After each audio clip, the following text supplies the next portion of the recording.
Kelas bisa dilanjut presentasi di sesi yang terakhir sebagai penutup, Pak. Pasti bebannya juga luar biasa, ya kan? Penutup loh, Pak, ya. Monggo, Pak Muklas, Pak Farid dan kelompoknya. Terima kasih. Lanjut. Pak Muklas. Baik, terima kasih Pak Farid. Saya mau menanggapi sedikit juga stressingnya dari Pak Fasilitator dengan Pak PP. Tapi tanggapannya dengan pantun, nggih, Pak Jamil, nggih. Singkat padat gitu. Bapak Telus pantun. Di atas meja ada buah salak, dimakan enak, dimakan enak, rasanya renyah. Fasilitator dan PP-nya senyumnya ramah, membuat diskusi ini makin betah. Aduh, mantep. Saya pengen belajar di Pak Muklas. Jadi kan pinter gitu ya. Waduh, luar biasa. Sekarang lagi tren, Pak, memang ya. Setiap kita memberikan sambutan seharusnya ada dibuka dengan pantun supaya suasananya menjadi yang panjenengan sampaikan tadi. Aduh, mudah-mudahan saya juga bisa belajar, Pak Muklas. Monggo Pak Muklas, dilanjut. Karena terakhir tadi Pak Jamil menyampaikan pressure ini dibanding ke gitu. Kelompok 2 dilawan yuk Pak Farid ya. Sip, mantap. Ya melucu. Baik Bapak Ibu, serius ya, fokus saya mau menampilkan presentasi.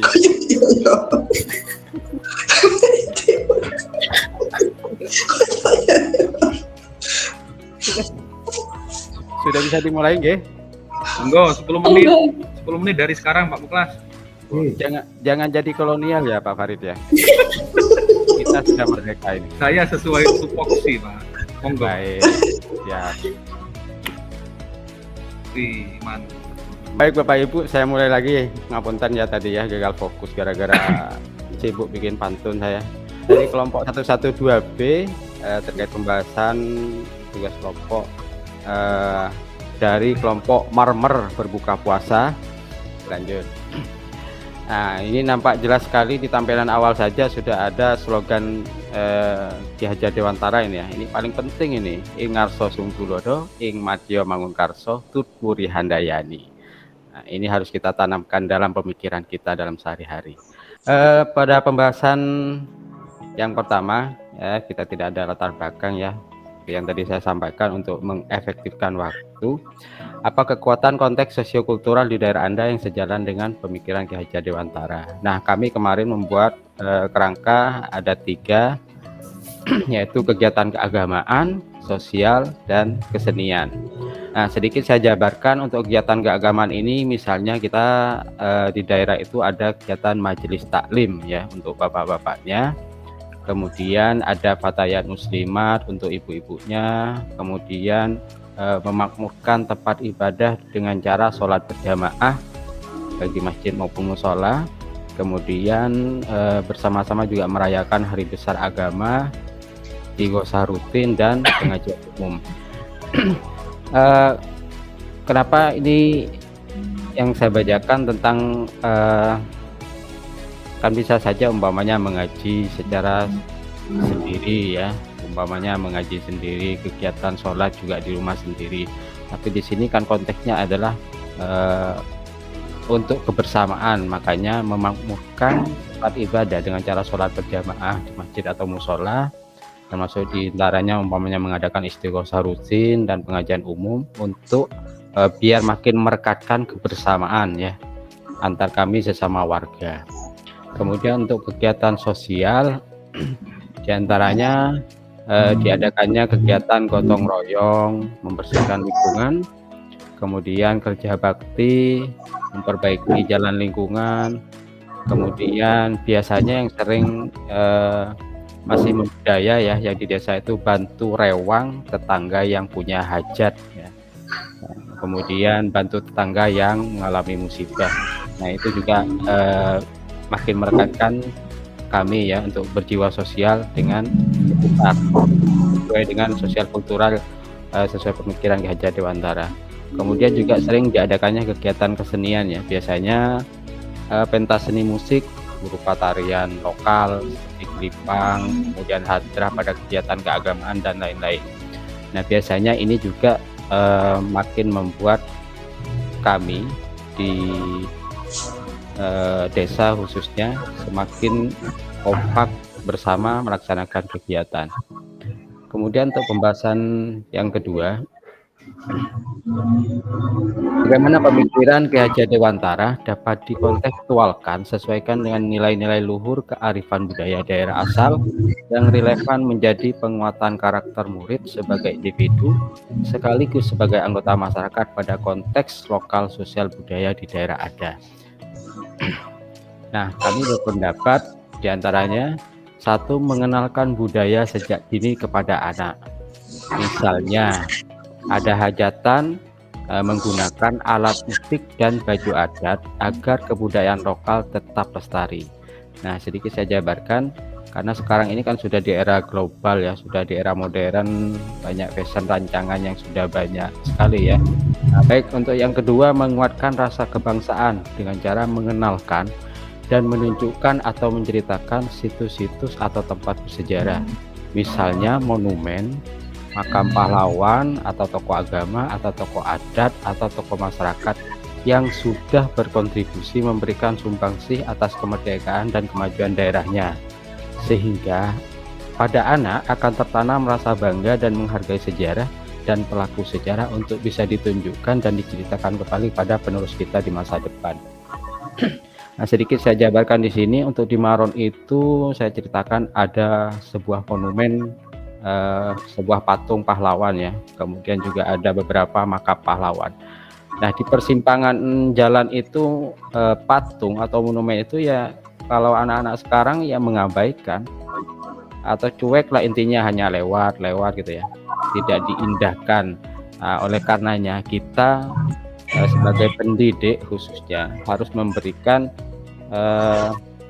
suatu sumbangsih dengan cara ya minimal menceritakan atau mengingatkan kembali bahwa itu bukan hanya sebuah simbol atau sebuah hanya bangunan fisik, tapi bagaimana sebuah simbol atau bangunan fisik itu memberikan motivasi kepada anak ya, inspirasi juga bahwasanya kemerdekaan ini tidak mudah didapat ya, lewat proses panjang dan berdarah-darah juga, sehingga rasa menghargai kepada pahlawan, tokoh agama, tokoh adat, tokoh masyarakat yang sudah memberikan kemerdekaan dan rasa aman nyaman seperti zaman sekarang itu bisa dihargai dengan baik. Nah, kira-kira begitu. Kemudian pada pembahasan yang ketiga, sepakati satu kekuatan pemikiran Ki Hajar Dewantara yang menebalkan laku murid di kelas atau sekolah Anda sesuai dengan konteks lokal sosial budaya di daerah Anda yang dapat diterapkan. Nah, meskipun satu kesepakatan ini terkait dengan fokus kepada murid ya. Nah, di sini banyak kesepakatan sebenarnya, tapi intinya ya satu. Di antaranya adalah karakter berbagi. Nah, di sekolah kami itu kemarin setelah kami bahas ternyata banyak persamaannya ya. Mungkin sudah menjadi budaya bahwasanya di sekolah sudah mengadakan kegiatan rutin Jumat Berkah, yaitu dengan cara mengumpulkan uang sodako seikhlasnya ya untuk membantu teman atau warga sekolah yang mengalami musibah, yaitu untuk mengajarkan rasa empati kepada anak bahwasanya kita hidup bersosial, berdampingan untuk saling membantu sesama, meringankan lah. Kemudian yang kedua, belajar demokrasi sejak dini. Nah, ini juga sama kayaknya ya. Kemarin jadi kita membuat persamaan-persamaan yang memang sudah dilaksanakan di sekolah, di antaranya kegiatan demokrasi pemilihan ketua OSIS, ketua kelas, ketua MPK. Nah, jadi sehingga sudah sejak awal siswa itu bisa menerima setiap keputusan yang dihasilkan berdasarkan musyawarah untuk mufakat. Jadi meskipun beda pilihan, tetapi hasilnya bisa diterima untuk semua karena berdasarkan kegiatan demokrasi tadi. Kemudian yang ketiga adalah kegiatan berkebinekaan global, yaitu menghormati perbedaan dan menjunjung asas persamaan. Jadi meskipun kita berbeda latar belakang ya, latar belakang ekonomi, latar belakang kemampuan secara akademik, pedagogik, kemudian kebudayaan juga, karena beda-beda daerah ya. Mungkin bisa saja, terutama di kami ya, memang ada yang berbeda keyakinan juga. Namun semuanya itu menganggap bahwa kalau kita sebagai manusia dianggap sama di mata Sang Pencipta, maka seharusnya itu tidak menjadi perbedaan, justru makin menguatkan satu sama lain. Oke, kira-kira itu yang dari saya. Mungkin teman-teman yang lain mau menambahkan ini, Bu Ani, Pak Farid atau yang lain.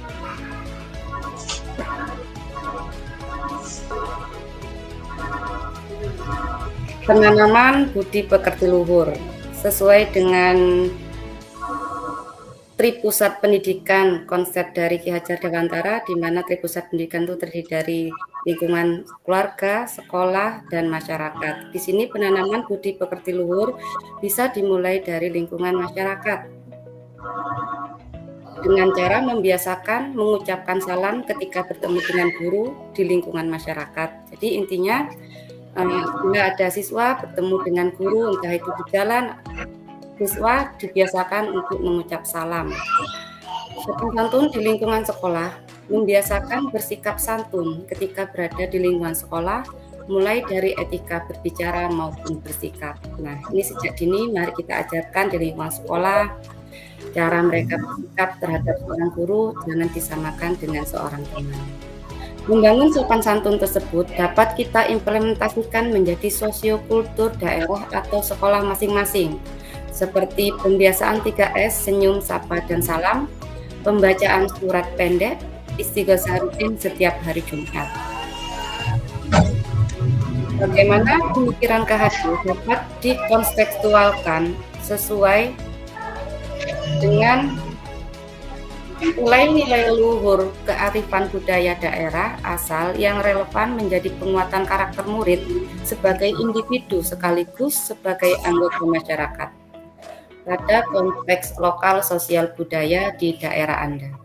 Ki Hajar Dewantara dapat dikontekstualkan dengan nilai luhur kearifan budaya sekaligus menjadi role model bagi murid dan masyarakat, karena Ki Hajar Dewantara memiliki sifat lalu semangat belajar, tidak pernah merasa cukup pada ilmu yang dimiliki, selalu memperluas pengetahuannya. Sifat-sifat tersebut dapat menjadi kontekstual sebagai penguatan karakter murid sebagai ilmu. Sedangkan untuk konteks masyarakat, bisa menumbuhkan sikap rela berkorban, religius, nasional, sederhana, dan gotong royong. Sepakati satu kekuatan pemikiran KHD yang menebalkan perilaku murid di kelas atau sekolah Anda sesuai dengan konteks lokal sosial budaya di daerah Anda yang dapat diterapkan. Hal positif yang saya pelajari dari pemikiran KHD adalah tentang ingarso sung tulodo, yang berarti kutipan kita sebagai pimpinan harus menjadi teladan, ingmatyo mangun karso yang bermakna di tengah memberi bimbingan, Kupuri Handayani yang mengandung arti di belakang memberi dorongan. Jika disatukan kalimat itu menjadi ingarso sung tulodo, ingmatyo mangun karso, Kupuri Handayani. Pendidikan budi pekerti memajukan pertumbuhan budi pekerti pikiran, merupakan satu kesatuan yang tidak dapat terpisahkan, agar pendidikan dapat memajukan kesempurnaan hidup. Budi pekerti di sini sendiri kita harus dilakukan dan terlaksana dengan baik. Maka KHD menerapkan asas trikon, 3 kon. Kontinu yang artinya tidak melupakan akar nilai budaya. Konvergensi, pendidikan harus memanusiakan manusia.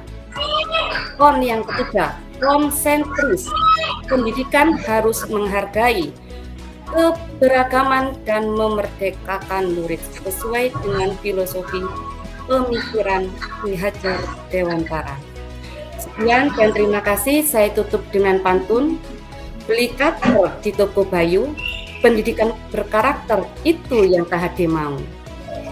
Selanjutnya, beli apukat di rumah Mbak Surya, guru penggerak hebat ada Pak Jamil fasilnya.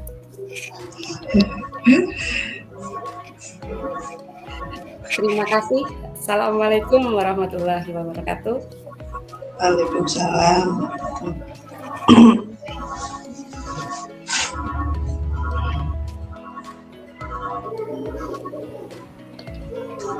Terima kasih Bu Ani. Beri applause dulu teman-teman untuk kelompok yang kedua. Monggo, untuk sesi presentasi sudah habis. Selanjutnya untuk sesi bertanya atau tanggapan dari kelompok yang pertama. 10 menit dari sekarang. Monggo Bu Nurayu. Tanggapan saya yang pertama mengenai kelompok 2 ini, saya kira cukup bagus sekali ya. Tampilannya juga enak dilihat slide-slide-nya. Cuman memang cakupannya itu terlalu luas gitu. Jadi seakan-akan itu tidak fokus pada satu yang mau itu apa sih. Kalau yang jadi kayaknya kami itu masih meraba-raba lagi ini Pak. Ini sebenarnya mau ngomong apa sebenarnya kelompok 2 ini. Terlalu banyak yang dibahas, pembahasannya terlalu luas gitu menurut saya ya. Tapi so far so good lah gitu. Ya so good tapi lah. kalau bisa itu lebih difokuskan lagi, jadi lebih mengerucut lagi pembahasannya yang sesuai dengan pemikiran KHD untuk tujuan pendidikannya itu yang mana gitu. Tapi bagus kalau memang semuanya mau dibahas. Mungkin kalau 10 menit kayaknya kurang tadi kalau semuanya mau dijabarkan secara luas gitu. Cuma satu tanggapannya kayak gitu ya, pertanyaannya itu adalah tadi saya melihat di awal ketika Pak Muklas itu bilang tentang hajatan. Hajatan itu yang dimaksud apa Pak? Ketika anak-anak hajatan, anak-anak memakai baju adat dan alat musik gitu. Hajatan yang bagaimana yang dimaksud? Yang saya tanyakan seperti itu. Itu yang pertama. Kemudian masalah hajatan, masih tentang hajatan. Biasanya kalau di desa itu hajatannya itu sampai 3 hari Pak biasanya. Ya 3 hari. 3 hari itu menghidupkan salon dari jam pagi sampai malam. Nah, kadang tetangga-tetangga yang seperti saya itu bahkan kaca sampai bergetar gitu karena saking kerasnya. Kalau kita mau bilang, oh ini kan kearifan lokal, nggak apa-apa. Tapi kalau sampai 3 hari itu yang mengganggu kita sebagai warga masyarakat juga, harusnya kita mempunyai hak untuk istirahat ketika malam, mempunyai hak untuk ya untung belum mulai daring seperti ini, tapi kemarin Pak Hosnan kan bilang ada hajatan nggak bisa ngidupin audionya karena terlalu rame. Nah kalau kayak gitu seperti apa Pak? Bagaimana tanggapannya dari kelompok 1 itu aja? Bisa langsung ditanggapi Bapak Farid? Langsung ditanggapi atau kita tampung? Peraturannya ditampung dulu Mbak ini Mbak. Oke. Ya. Kolonial. Monggo pertanyaan yang kedua.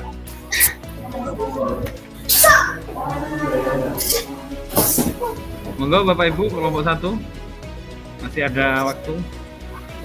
Susah Pak mau bertanya ke kelompok Bertanya ini 2, Pak. Itu Pak Itu Marifah. banyak yang angkat tangan Pak. Siapa dulu yang ditunjuk? Bu Saya Pak bertanya.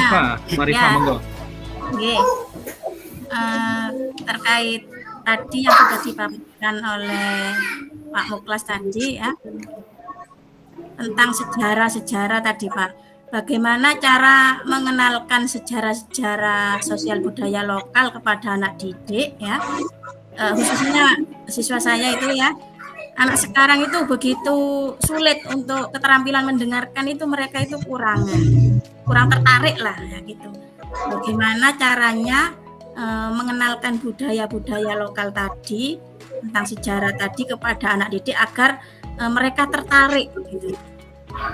Karena kan kalau hanya cerita mereka kan kurang tertarik gitu.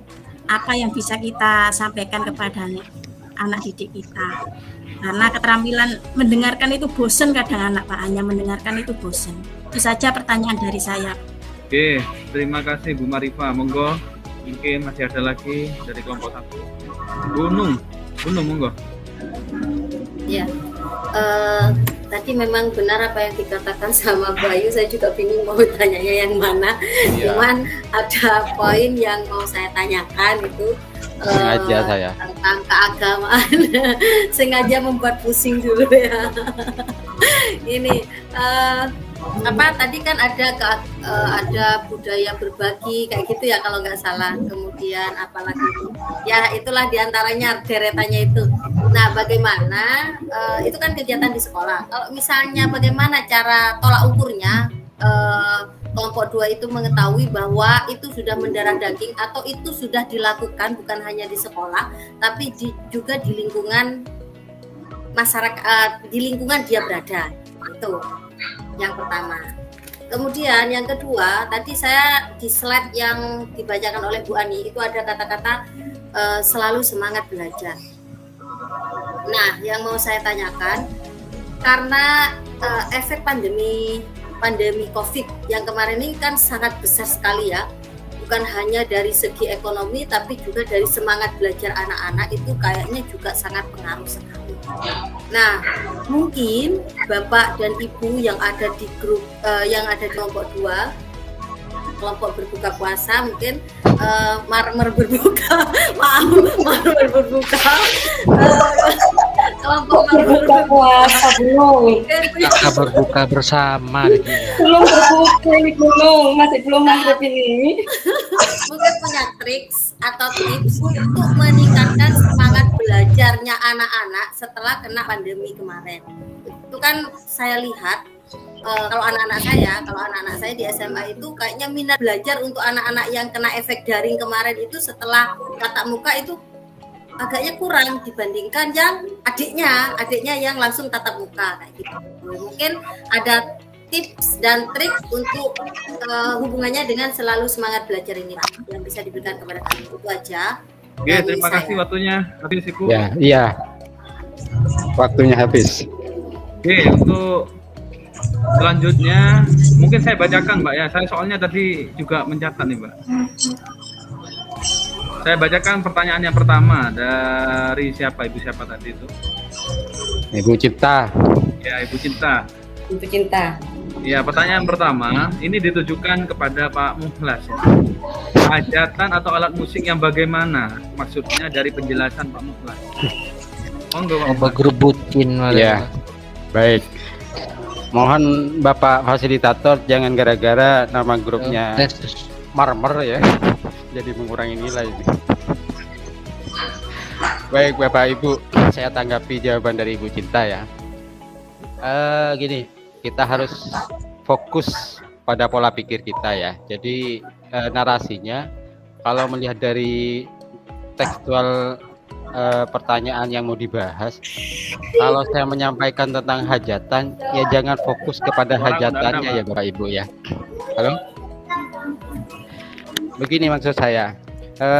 Saya bisa merasakan apa yang menjadi keresahan dan kegalauan dari Ibu Nurayu ya, terkait dengan suara sound system yang sampai 2-3 hari keras sampai suara kaca bergetar katanya ya.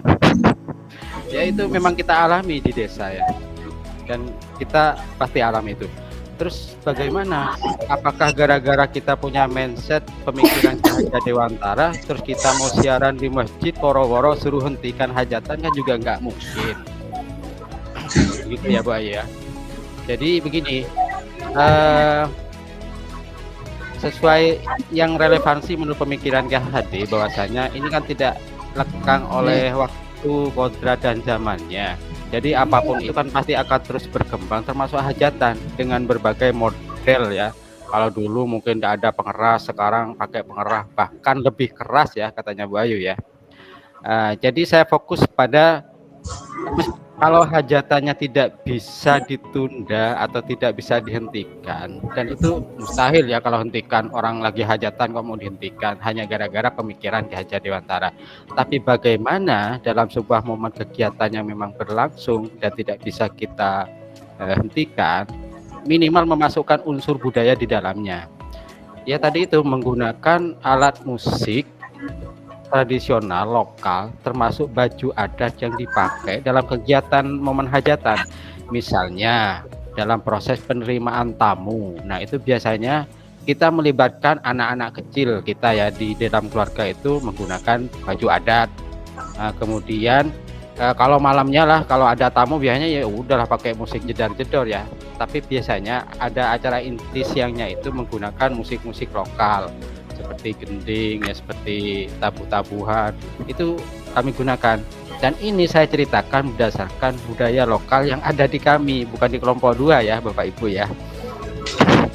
Jadi mohon dipahami juga konteksnya. Kira-kira itu Bu Ayu. Kemudian tadi yang pertanyaan nomor 2 terkait sejarah ya. Mungkin nanti bisa ditambahi teman-teman kelompok 1 jawaban saya. Untuk yang tadi pertanyaan terkait dengan sejarah ya, Pak Farid ya. Iya. Begini. Tadi yang saya sampaikan itu bukan narasi Bapak Ibu ya, bukan pemikiran yang mengawang-awang ya, dan sudah kami lakukan khususnya saya pribadi. Nah, kebetulan di Maron ini Pak Farid dan teman-teman yang lain menjadi saksi ya, bahwa sebenarnya di sekitar sekolah kami itu ada monumen pahlawan. Meskipun tidak sebesar di kota-kota besar, tapi ada patung monumen kemerdekaan. Kemudian ada patung Asmali. Nah, patung Asmali. Kemudian ada makam pahlawan juga ya, Bu Rati ya. Iya.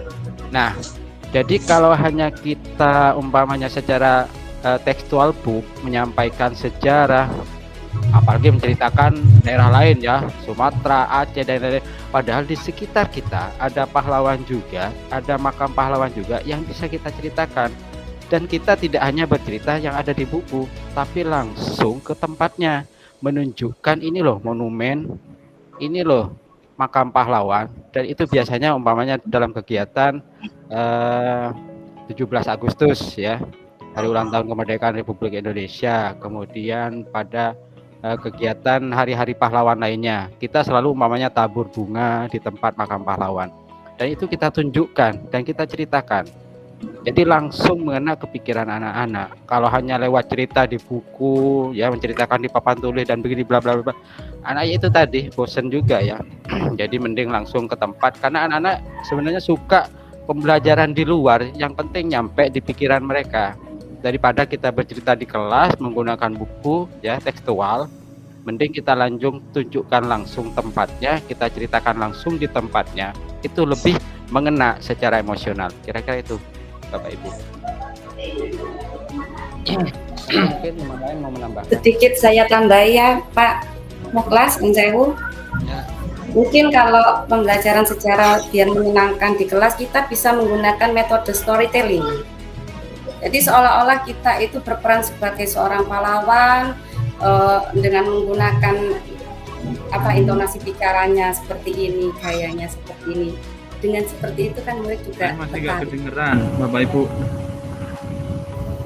Pak Farid. Pak Farid.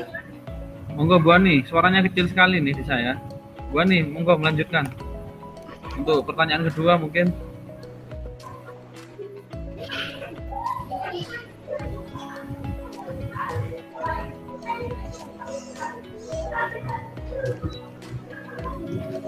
Ya, saya boleh membantu menanggapi.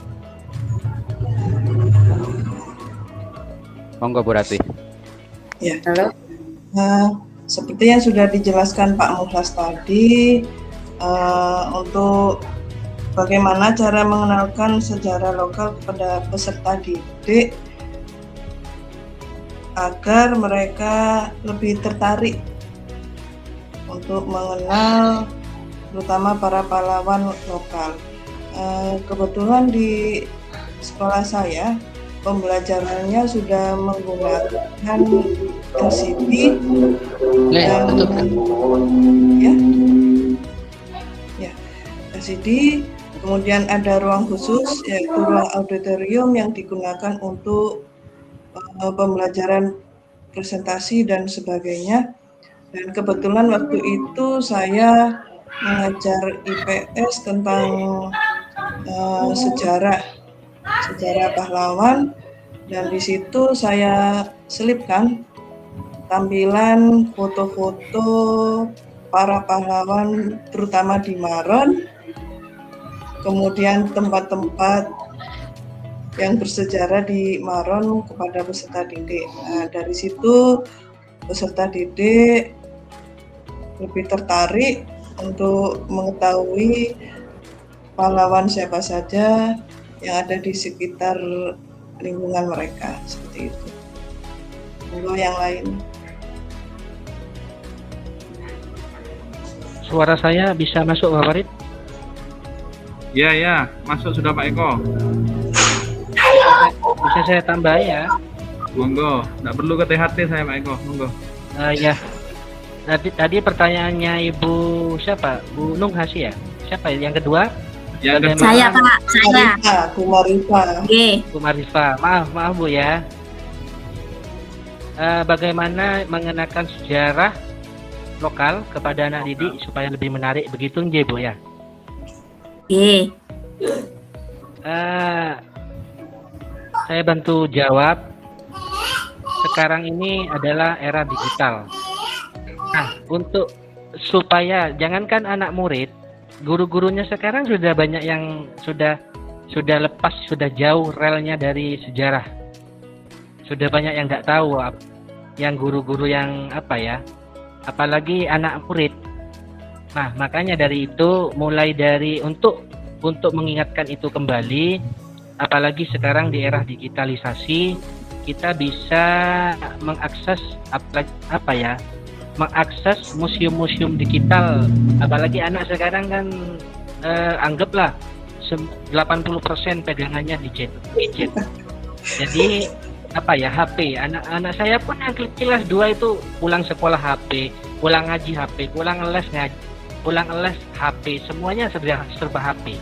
Nah, bagaimana kita sebagai seorang pendidik itu mengarahkan kodrat mereka dengan sejalan dengan digitalisasi, yaitu mengajarkan mereka mengakses museum-museum digital, dan juga kita bisa membuat konten-konten film-film sejarah yang menarik dengan kondisi anak didik kita. Kalau mereka disuruh lihat film yang durasinya 1 jam 2 jam, mereka akan kayak ulet keket Bu, kayak bosen Pak, keluar bosan segala macam. Jadi kita sebagai guru penggerak lah, belum masih ya. Saya aslinya ingin belajar sama Pak Muhlas ini, membuat PPT yang menarik supaya gimana. Jadi kita bisa mengkolaborasikan film-film tentang sejarah dari zaman dulu, dari tahun berapa sampai tahun berapa. Jadi dikemas secara menarik mungkin. Itu yang kedua. Yang ketiga itu saya setuju dengan tadi, langsung ke tempatnya atau langsung ke kejadian sejarahnya. Ibaratnya kita sambil healing lah, karena itu pasti senang. Dan terus yang terakhir, ini saya setuju tadi dengan Bu Ani, dengan cara kita membuat drama peran sebagai ada yang jadi pahlawan, ada yang jadi ada yang jadi Belandanya, ada yang jadi penjahatnya. Nah, kita buat simulasi di situ seolah-olah pada kembali ke zaman sejarah, kembali ke zaman penjajahan pada zaman dulu. Tapi tidak sungguhan, hanya rekonstruksi saja. Mungkin dengan cara-cara seperti itu, anak itu lebih lebih ngena, lebih fokus, lebih tertarik dengan apa yang kita ajarkan. Seperti itu kira-kira tambahan dari saya, Ibu. Terima kasih Pak Farid. Oke, Pak Eko. Tadi jawabannya cukup jelas. Mungkin gimana untuk kelompok 1? Masih kurang puas atau gimana dengan jawaban Pak Eko mengenai pertanyaan yang kedua? Oke, sudah jelas Pak, sudah cukup. Terima kasih. Sudah jelas ya. Sekarang kita ke pertanyaan ketiga. Pertanyaan ketiga dari Ibu ya wajar saya dorong. Bagaimana tolak ukur bahwa kegiatan sudah mendarah daging? Mungkin itu intinya tadi pertanyaannya. Saya catat seperti itu. Untuk kelompok 2. Bagaimana tolak ukur bahwa kegiatan itu sudah mendarah daging pada peserta didik? Mungkin seperti itu. Monggo mungkin Bu Ani. Atau saya sendiri? Silakan jawab sendiri. Menawarkan diri Pak Farid.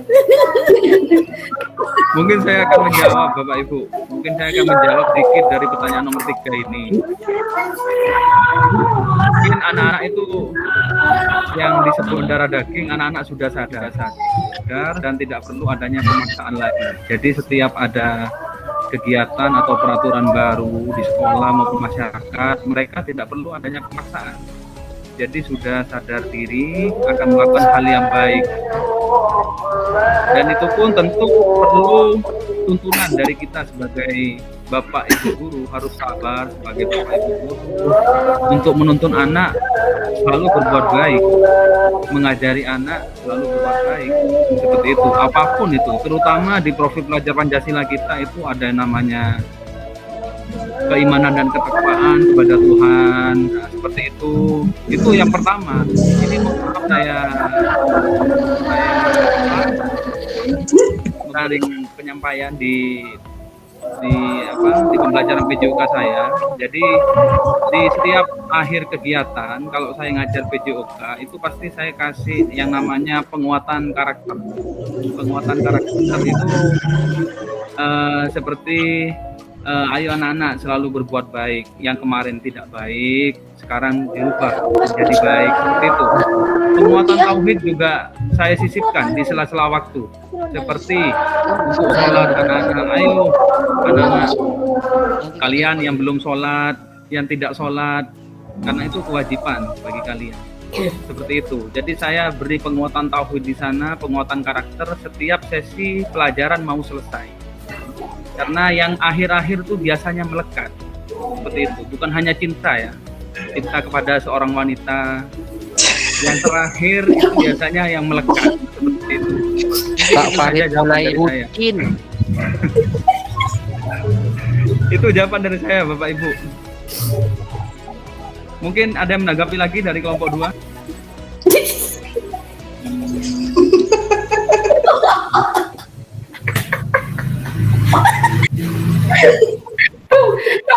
Kamu kelas ini.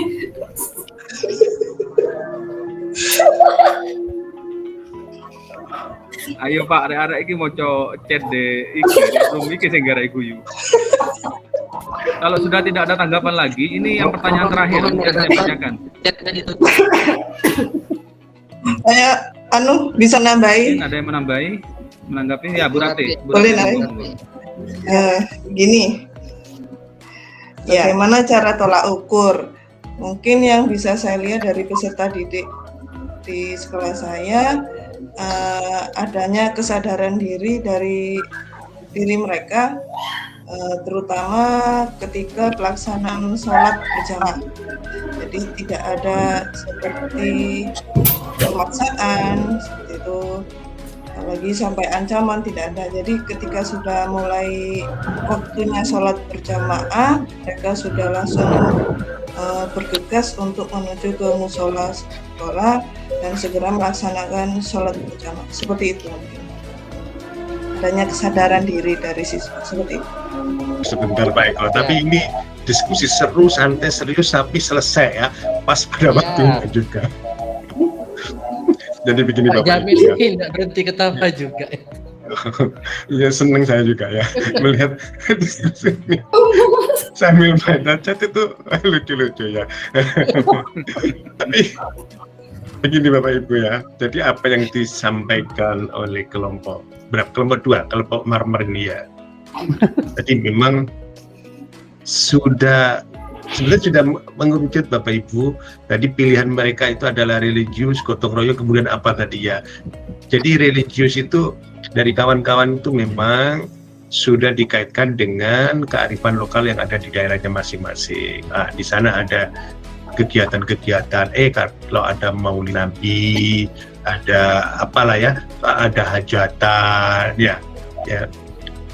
Kemudian itu memang harus dikaitkan dengan itu, anak-anak dikenalkan dengan kearifan lokal yang ada kaitannya dengan keagamaan. Itu ya kan. Kemudian juga karena jangan sampai kearifan lokal seperti memperingati Maulid Nabi itu nanti terkikis dan tidak dilaksanakan oleh generasi berikutnya.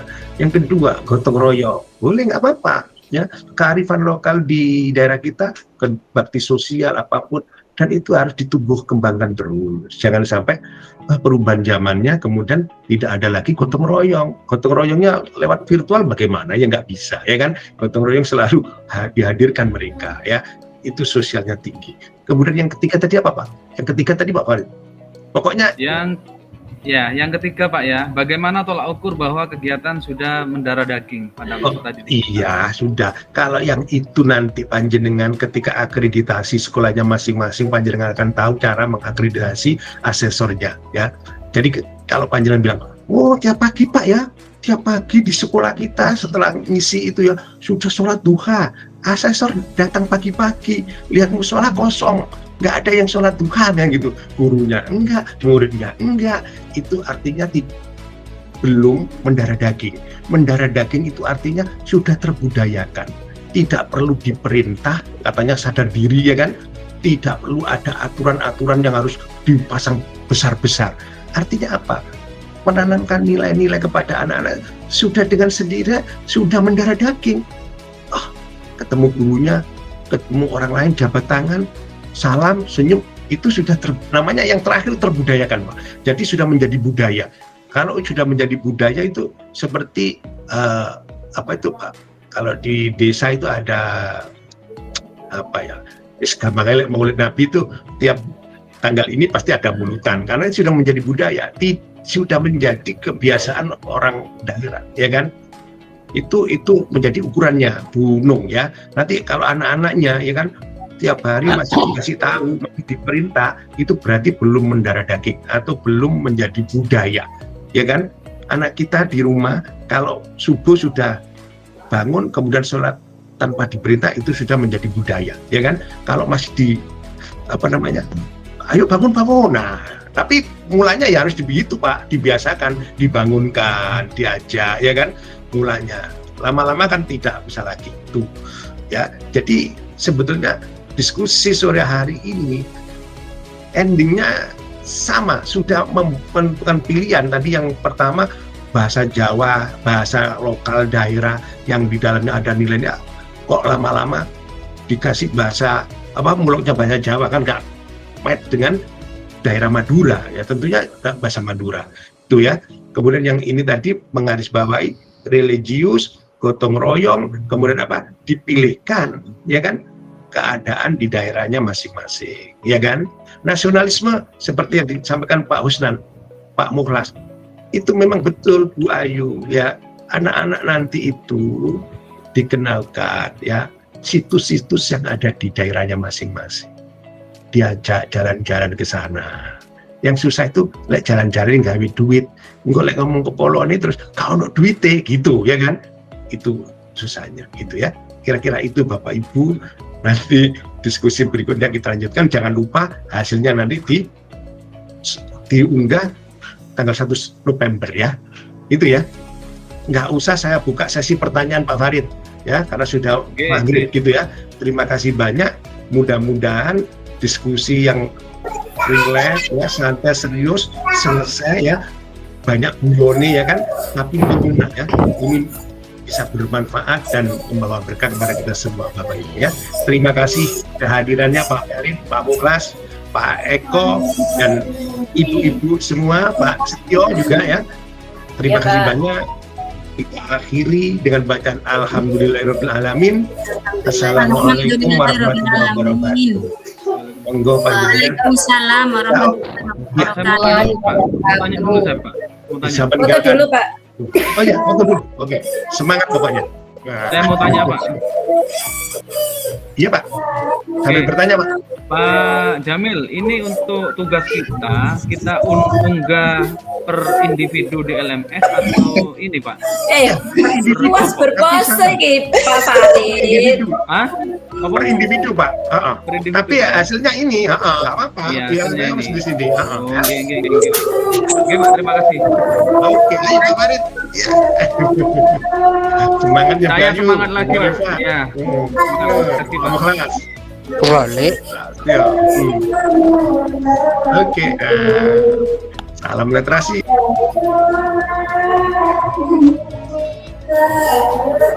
Oke. Kamu gimana?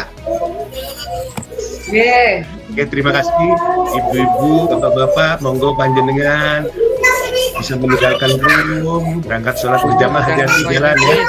Oke, terima kasih banyak. Assalamualaikum warahmatullahi wabarakatuh.